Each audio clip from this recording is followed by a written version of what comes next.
Pizza Rustica. It's an Italian meat and cheese pie that's typically served on Easter morning. You can serve this warm out of the oven, room temperature, or even cold. Any way you serve it, it's going to be great. I don't do pie crust, so instead I bought a prepared pie crust out of the freezer case. I want to blind bake this first because we're putting a lot of ingredients in this pie crust and I don't want it to get soggy. So blind baking it will prevent that. Take your pie crust, put a couple of holes on the bottom and the sides, line the pie crust with parchment paper, and then throw in some dried beans or some uncooked rice. Notice, I'm not using uncooked rice, I'm using orzo.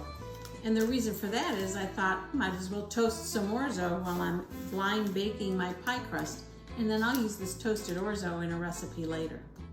This pie crust goes in the oven at 400 degrees for about 10 minutes. While the pie crust is blind baking, I'm going to start the filling. We start with 9 eggs and make sure that these eggs are well beaten.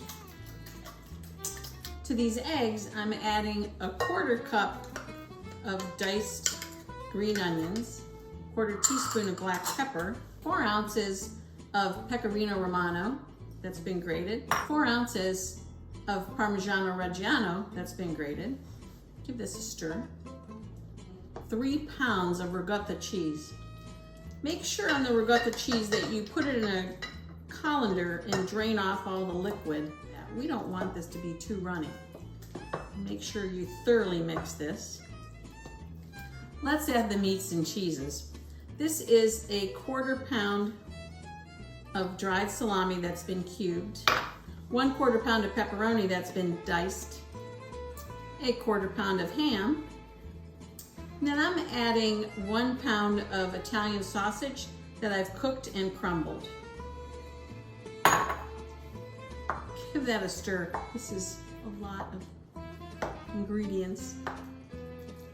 And last I'm adding 1/2 pound of diced provolone and 1/2 pound of diced mozzarella. I'm just going to stir this all up, and this is our filling for the pie crust. Okay, the pie crust has cooled, and now I'm just going to put the filling in the pie crust. I'll just load this up. I had enough filling for 2 deep dish prepared pie shells that I got out of the freezer case. This goes in the oven at 375 degrees for about 45 minutes to an hour, or until an inserted knife in the center comes out clean. Give me a like on the video and subscribe to the YouTube channel Gourmet or Good Enough. Enjoy!